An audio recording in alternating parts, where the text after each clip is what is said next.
Breaking news చూస్తున్నాము. విశాఖపట్నంలోని గాజువాకలో ఘోర రోడ్డు ప్రమాదం చోటు చేసుకుంది. శ్రీనగర్ దగ్గర ఆగి ఉన్న లారీని ఆర్టీసీ బస్సు ఢీకొట్టింది. ముగ్గురు ప్రయాణికులు స్పాట్లోనే చనిపోయారు. బస్సు డ్రైవర్తో పాటు మరికొందరికి తీవ్ర గాయాలైనట్టు తెలుస్తుంది. దగ్గరలోనే ఒక ప్రైవేట్ హాస్పిటల్లో గాయాలైన వారందరికీ కూడా ట్రీట్మెంట్ చేస్తున్నారు. మరో పక్కన మృతదేహాలు విశాఖపట్నంకి సంబంధించిన కేజీహెచ్కు తరలించారు. ప్రమాద సమయంలో బస్సులో దాదాపు 50 మంది ప్రయాణిస్తున్నట్టు తెలుస్తుంది. నిత్యం రద్దీగా ఉండే శ్రీనగర్ అలాగే గాజువాక సిగ్నల్ పాయింట్ దగ్గర ఈ ఘటన చోటు చేసుకుంది. తెల్లవారుజామున కావడంతో పెను ప్రమాదం చోటు చేసుకుంది. మరి కొంత ఈ 2 వాహనాలకి మాత్రమే యాక్సిడెంట్ అవ్వడం జరిగింది. మరి పగటిపూటనో ట్రాఫిక్ సమయంలో జరుగుంటే భారీగా ప్రమాదం జరిగి ఉండే అవకాశం ఉంది. మొత్తం మీద బస్సు డ్రైవర్ నిద్రమత్తు అలాగే అతి వేగమే ప్రమాదానికి కారణమా? ఒకసారి మనం ఆ విజువల్స్లో చూడొచ్చు ఎంతగా ఆ బస్సు ఎంతగా ధ్వంసం అయిపోయిందో. పూర్తిగా ఒక 5-6 రోజు దాటేదాకా కూడా అది పూర్తిగా ధ్వంసం అయింది. వాళ్ళకి సంబంధించిన ఆ సామాన్లు కూడా మనం చూడొచ్చు, కుప్పలు తెప్పలుగా అవి పడిపోయాయి. అలాగే ఆ బస్సు విండ్షీల్డ్ కూడా మనం చూస్తున్నాము. ఆ ముందు ఏదైతే అద్దం ఉంటుందో బస్సుకి సంబంధించిన ఆ అద్దం కూడా పడిపోయింది. ఆ సామాన్లన్నీ కూడా పక్కన చెల్లా చెదురైపోయాయి. బస్సు పైన నాకు తెలిసి బస్సు పైన ఉన్న సామాను సీట్లు కూడా చూడండి, మన బ్లూ కలర్లో ఉన్న అవి సీట్స్. సో ఆ సీట్లలో కూర్చున్న వ్యక్తుల పరిస్థితి ఆలోచించండి ఒక్కసారి. ఆ సీట్లతో సహా ఊడిపోయి కింద పడిపోయినాయంటే ఎలాంటి పరిస్థితులు ఉన్నాయో అర్థం చేసుకోండి. ఆ గిన్నెలు అవన్నీ ఉన్నాయి కూడా ఆర్టీసీ బస్సుకు సంబంధించిన సీట్ల పైననే. మరో పక్కన ఆ విండ్షీల్డ్ చూస్తే విండ్షీల్డ్ పూర్తిగా ధ్వంసం అయిపోయి పక్క పడిపోయింది. అలాగే ప్రయాణికులకు సంబంధించిన లగేజ్ ఏదైతే పైన ఉండాల్సిన లగేజ్ మొత్తం కూడా ఆ రోడ్డు పైన కనిపిస్తుంది. మరి ఎగ్జాక్ట్లీ ఈ విషయంలో చూడండి, సీట్లని ఒక 2 మొత్తంగా 6 సీట్లు అయితే అక్కడ కనిపిస్తున్నాయి. ఇంకా 6 సీట్లు ఊడి పడిపోయాయంటే ఎంత విధ్వంసం జరిగిందో మీరు ఆలోచించుకోవచ్చు.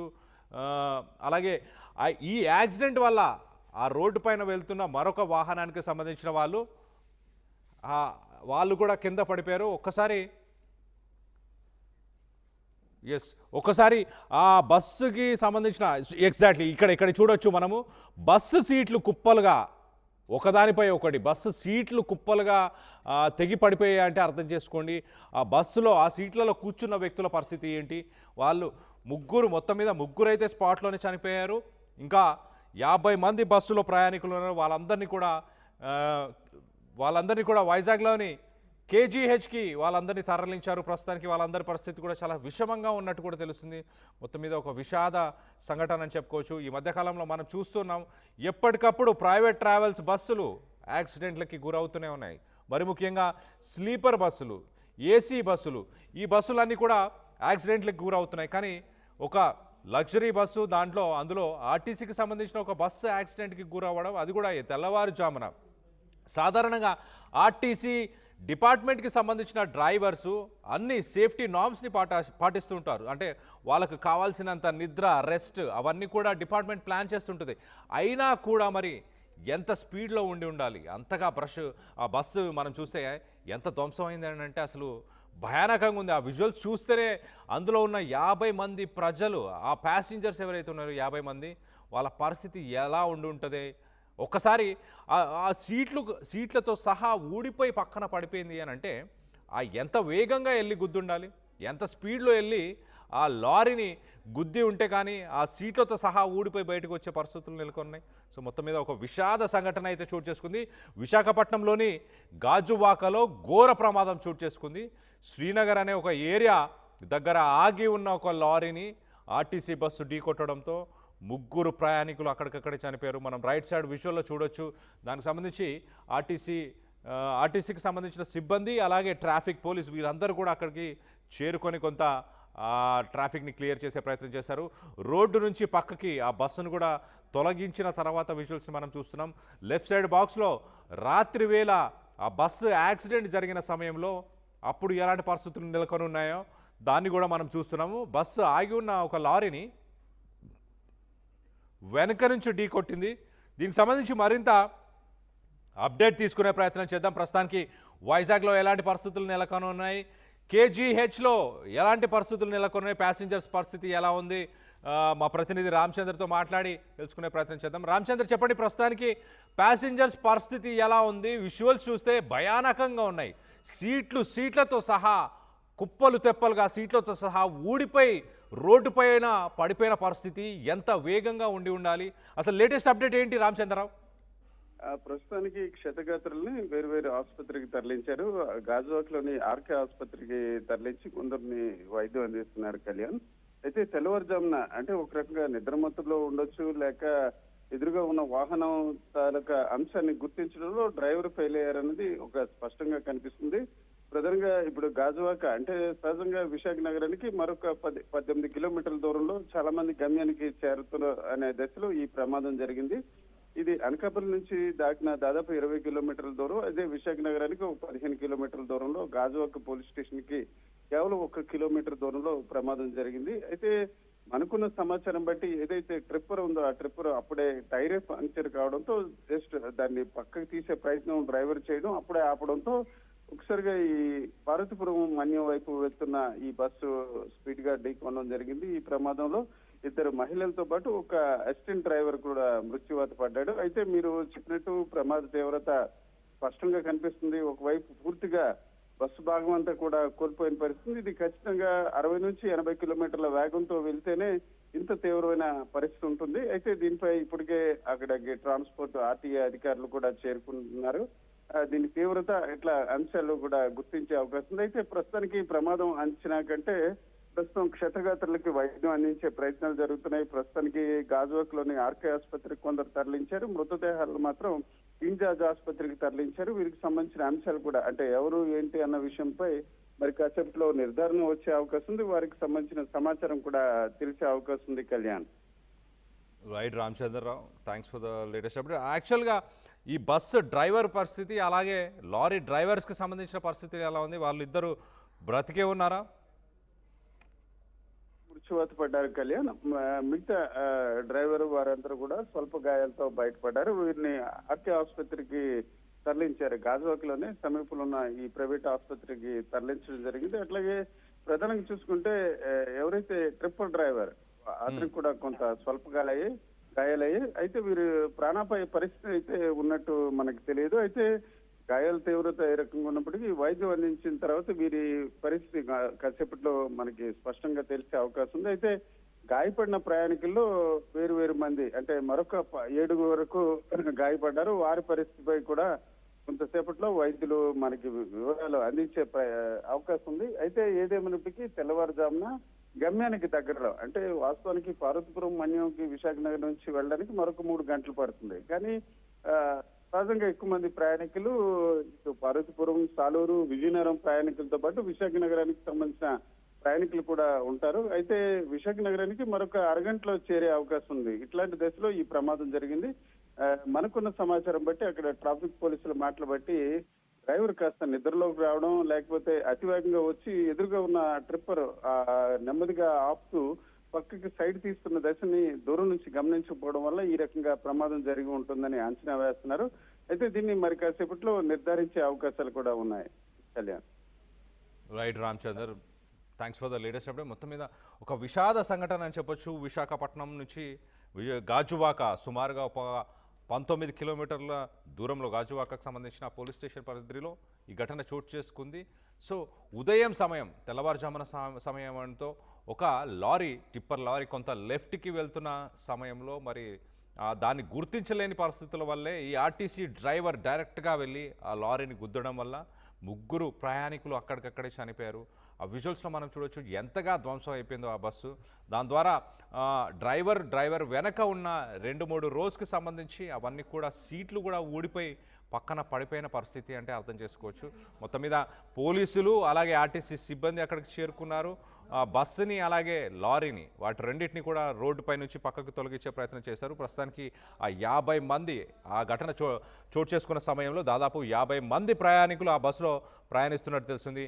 వారందరినీ కూడా మృతదేహాలను అయితే విశాఖపట్నంకి సంబంధించిన కేజీహెచ్ హాస్పిటల్కి తరలించారు. మిగతా ప్రమాద సమయంలో బస్సులో ఉన్న ఆ 50 మందికి గాయాలైన వారందరికీ కూడా దగ్గరలో ఉన్న ఒక ప్రైవేట్ హాస్పిటల్లో వారందరికీ ట్రీట్మెంట్ని ఇస్తున్నట్టు తెలుస్తుంది. నిత్యం రద్దీగా ఉండే శ్రీనగర్ అలాగే గాజువాక సిగ్నల్ పాయింట్ అని చెప్పొచ్చు. మొత్తానికైతే తెల్లవారుజామున కావడంతో 2 వెహికల్స్కి మాత్రమే ప్రమాదం జరిగింది. అదృష్టవశాత్తు మిగతా రోడ్డుపై వెళ్తున్న మిగతా వెహికల్స్ ఏమి అప్పుడు ఆ సమయంలో లేకపోవడంతో, కానీ విషాద సంఘటన అని చెప్పొచ్చు. ముగ్గురు ప్రయాణికులు అక్కడికక్కడే చనిపోయారంటే అర్థం చేసుకోండి. అలాగే మనం రైట్ సైడ్ ఫస్ట్ బాక్స్లో మనం చూడొచ్చు ఆ బస్సుకు సంబంధించిన సీట్లు. ఎస్, ఎగ్జాక్ట్లీ ఈ విజువల్లో మనం చూడొచ్చు సీట్లు ఊడిపోయి బయటకు వచ్చేసాయంటే అర్థం చేసుకోండి. బస్సుకి సంబంధించిన ఆ బాడీ ఏదైతే ఉందో అది పూర్తిగా ధ్వంసం అయిపోయింది. దాని తర్వాత దాంట్లో ఉన్న సీట్లతో సహా డైరెక్ట్గా బయటికి వచ్చేసి పడిపోయాయంటే దాంట్లో కూర్చున్న వ్యక్తుల పరిస్థితి ఏంటి కూడా ఆలోచించవచ్చు.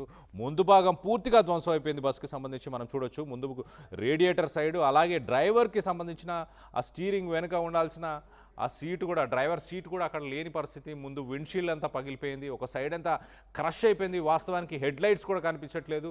నిజంగా ఒక బస్సేనా అన్న విధంగా ఆ ఫోటోలో మనం చూడొచ్చు. లెఫ్ట్ సైడ్ బాక్స్లో మనం చూడొచ్చు ఆ హాస్పిటల్కి ప్యాసింజర్స్ అందరూ చేరుకున్నాక వాళ్ళ పరిస్థితులు ఎలా ఉన్నాయో, ఎంత దయనీయంగా ఉన్నాయో. రాత్రిపూట నిన్న ఘటన తెల్లవారుజామున ఆ ఘటన చోటు చేసుకున్నప్పుడు మనం లెఫ్ట్ సైడ్ బాక్స్లో ఒకసారి చూస్తే కనుక ఆ బస్సులోంచి వ్యక్తులు బయటికి వాళ్ళ సామాన్లు కానీ వ్యక్తులను బయటికి తీసుకొని రావడానికి స్థానికులందరూ హెల్ప్ చేస్తున్న విజువల్స్ని, అలాగే హాస్పిటల్కి వెళ్ళిన విజువల్స్. ఎస్, ఈ విజువల్లో మనం చూడొచ్చు ఆ ముందు లారీ కనిపిస్తుంది, వెనక బస్సు క్రష్ అయిపోయింది, పూర్తిగా క్రష్ అయిపోయిన బస్సు కనిపిస్తుంది. అలాగే స్థానికులు హుటాహుటిన వారందరినీ హాస్పిటల్స్కి తరలిస్తున్నారు. ఆ బస్సులో ఉన్న ఎగ్జాక్ట్లీ ఈ విజువల్ అసలు ఎంత భయానకంగా ఉంది చూడండి. ఈ లారీని పూర్తిగా ఆ బస్సు సగం ఆల్మోస్ట్ హాఫ్ బస్సు మొత్తం కూడా ఆ లారీ లోపలికి దూసుకెళ్ళిపోయిన ఇమేజెస్ని మనం చూస్తున్నాము. పూర్తిగా ధ్వంసం అయిపోయింది. అసలు డ్రైవర్ ఆనవాళ్ళు కూడా కనిపించట్లేదు ఏమాత్రము. డ్రైవర్ సైడ్ పూర్తిగా ఆ లారీ లోపలికి వెళ్ళిపోయిన పరిస్థితి మనం చూడొచ్చు. రైట్ సైడ్ బాక్స్లో మనం చూస్తే చూడండి బస్సు వెనక టైరు, ఆ లారీకి సంబంధించిన వెనక టైరు భాగం మొత్తానికి కూడా ఆ బస్సు పూర్తిగా దాని లోపలికి వెళ్ళిపోయిన పరిస్థితి కనిపిస్తుంది. సో క్షతగాత్రులని రైట్ సైడ్ కొంత ప్రొక్లైన్ని రాత్రి తీసుకొచ్చి ఆ బస్సుని పక్కకు లాగే ప్రయత్నం చేశారు. దాని తర్వాత దాంట్లో ఉన్న చనిపోయిన వ్యక్తులను కూడా బయటికి తీసే ప్రయత్నం చేసి ఎగ్జాక్ట్లీ ఆ ప్రొక్లైన్ ఆ క్రేన్ ద్వారా వాళ్ళందరినీ బయటికి తీసిన తర్వాత చూడండి ఎంతగా క్రష్ అయిపోయిన బస్సుని మనం చూస్తున్నాం. దాంట్లో ఉన్న వాళ్ళ వస్తువులు కానీ అవన్నీ కూడా కింద కుప్ప, ఆ బస్సుకు సంబంధించిన ఇనుప సామాను, ఆ మెటల్స్, ఆ స్టీల్ కానీ అదంతా కూడా క్రష్ అయిపోయి ఒక చెల్లా చెదురైపోయి కింద పడిపోయిన పరిస్థితిని మనం చూస్తున్నాం. ఎంత భయానకమైన ఒక యాక్సిడెంట్ అని చెప్పాలి. అలాంటి యాక్సిడెంట్ విశాఖపట్నంకి సంబంధించిన గాజువాకలోని శ్రీనగర్ అనే ఒక ఏరియాలో ఈ ఘటన చోటు చేసుకుంది. మరి మనం ఈ విజువల్లో చూస్తే లారీ ఫాస్ట్ మూవింగ్ లేన్లో ఫస్ట్ లైన్లో ఉన్నట్టు కనిపిస్తుంది. దాని తర్వాత బస్సు సెకండ్ లైన్లో ఉన్నట్టు కనిపిస్తుంది. బస్సు వెళ్తున్న సమయంలో ప్రస్తుతానికి ప్రాథమిక విచారణ ప్రకారం ఆ టిప్పర్ లారీ ఏదైతే ఉందో ఆ టిప్పర్ లారీ ఏదైతే ఉందో ఆ లారీ ఫస్ట్ లేన్లో ఉంది, అంటే డివైడర్కి పక్కనే ఉంది. ఫాస్ట్ మూవింగ్ వెహికల్స్ సాధారణంగా స్పీడ్గా వెళ్ళే వాహనాలు అక్కడ వెళ్తుంటాయి. అక్కడ ఉన్న సమయంలో మరి బస్సు ఘటన మనం చూడొచ్చు. బస్సు అక్కడే, అంటే దానికి వెనుక భాగంలో వెళ్ళి గుద్దేసింది. లారీ లెఫ్ట్కి వెళ్ళే ప్రయత్నం చేస్తుందా, మరి లారీ స్లోగా ఉందా తెలియదు, కానీ బస్సుకి పక్కన కూడా కొంత స్పేస్ ఉంది, అక్కడ వెళ్ళే అవకాశం ఉంది. మరి ఆ లారీ వెళ్తున్న స్పీడ్ని గుర్తించలేకపోవడం ఒక కారణం. అలాగే దాంతోపాటు ఆ డ్రైవర్ కూడా మత్తులో ఉండడం వల్లే ఈ ఘటన చోటు చేసుకుంది అంటూ ప్రాథమిక విచారణలో చెప్పుకొస్తున్నారు. మరింత డీటెయిల్స్ రావాల్సి ఉంది దీనికి సంబంధించి. మనం చూస్తే ఎంత భయానకమైన ఒక యాక్సిడెంట్ అని చెప్పొచ్చు. ఈ మధ్యకాలంలో ప్రైవేట్ బస్సులకి సంబంధించి ఇలాంటి ఘటనలు మనం చూస్తూ వచ్చాం. ప్రైవేట్ బస్సులు, మరి ముఖ్యంగా ఏసీ ప్రైవేట్ ట్రావెల్స్లో ఇలాంటి భారీ యాక్సిడెంట్స్. మొత్తం మీద ఈ ఘటనలో ఒక మంచి విషయం అని చెప్పాలి, ఒక రకంగా అదృష్టం అని చెప్పాలి. గతంలో మనం చూస్తే కర్నూలు ఇన్సిడెంట్ కానీ మిగతా ఇన్సిడెంట్స్లో ఇలా యాక్సిడెంట్స్ అయిన సమయంలో మంటలు చెలరేగి బస్సులో ఉన్న వాళ్ళు ఎంతోమంది చనిపోయారు. కానీ ఈ ఘటనలో అదృష్టవశాత్తు మంటలు చెలరేగలేదు, మంటలు అంటుకోలేదు ఇటు లారీ కానీ. At the same time RTC బస్సుకి కూడా మంటలు అంటుకోకపోవడం వల్ల కొంతమంది ప్రయాణికుల ప్రాణాలైతే ఇంకా ఉన్నాయని చెప్పుకోవచ్చు. ఒక రకంగా ప్రైవేట్ హాస్పిటల్లో వాళ్ళందరి పరిస్థితి కూడా చాలా విషమంగా ఉంది. మరి దీనికి సంబంధించి అధికారులు, స్థానిక ఎమ్మెల్యే, ప్రభుత్వం వీరందరూ కూడా స్పందిస్తారా? ఎలాంటి చర్యలు తీసుకోబోతున్నారు? వాళ్ళందరికీ ఏమైనా ఎక్స్గ్రేషియా ప్రకటించే అవకాశం ఉందా? దీనికి సంబంధించి మరింత అప్డేట్ ఇచ్చే ప్రయత్నం కూడా చేస్తాను.